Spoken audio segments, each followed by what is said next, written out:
Reagan, who always maintained fanatic support from his own party, will be able to survive all kinds of scandals, bribery scandals at the EPA, scandals of the CIA overstepping its mandate, scandals at the Department of Labor, the Department of Defense, the Department of Justice, Housing and Urban Development. One of the most scandal-ridden presidencies of all time.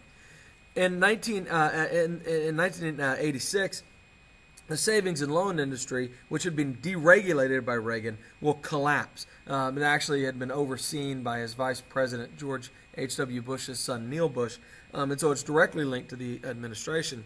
And it cost the U.S. government $500 billion. And for the first time, the American public seems to hold Reagan responsible for something.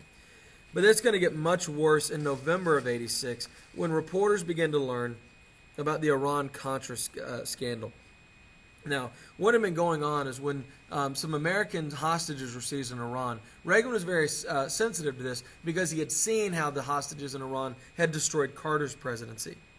And so Reagan instructs members of his White House to go and negotiate with the terrorists in Iran, which is directly in opposition. Reagan had always said, we don't negotiate with our enemies, we don't negotiate with terrorists. But in reality, he's negotiating with the Iranian terrorists for the release of the hostages. Now, to be fair, Reagan claims that they're negotiating with a moderate group in Iran who is in contact with the terrorists and serving as a middleman. But some people accept that distinction, some people don't.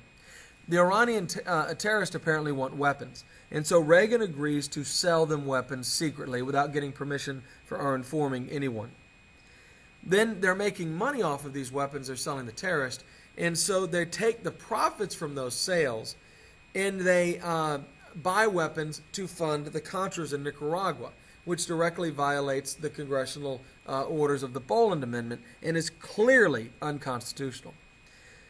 It gets even more bizarre and complicated when the CIA takes this opportunity to import cocaine into the United States to make even more money to fund these weapons operations from the Nicaraguan operation.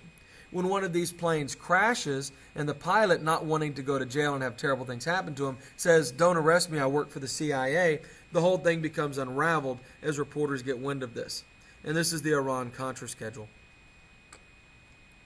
There are plenty of links to people all throughout Reagan's administration, people with direct access to the president. But when Reagan is called before Congress, he repeatedly relies on the "I don't recall" defense, just simply saying, "I don't remember anything." It's kind of, "I'm an old man. What do I know? You always accuse me of not knowing what was going on in my administration anyway," and apparently I don't. They focus on what they call plausible deniability, which is the idea that Reagan can't be held accountable for anything you can't prove that he knew. This is a lot different from Harry Truman's "the buck stops here." It's kind of the opposite of that. A number of Reagan cronies and members of administration get indicted and tried, including Oliver North and John Poindexter, although Reagan will give them pardons ultimately to keep them all out of jail. And in fact, in an amazing postscript to this, it turns out the only person who went to jail is a guy who stole a street sign with John Poindexter's name on it, a minister, because he was so angry that a street in his town had been named after that. He went to jail, but the people who orchestrated this whole campaign did not. Here's Reagan explaining why we should forgive him for Iran-Contra. And read this quote. Reagan will say he's going to take full responsibility for his own actions, but then refuse to admit he knew anything about it. And of course, there will be no consequences. Nobody goes to jail. Reagan doesn't resign from office or anything. My favorite part of this is he says, "A few months ago, I told the American people I did not trade arms for hostages. My heart and my best intentions still tell me that's true, but the facts and the evidence tell me that it is not."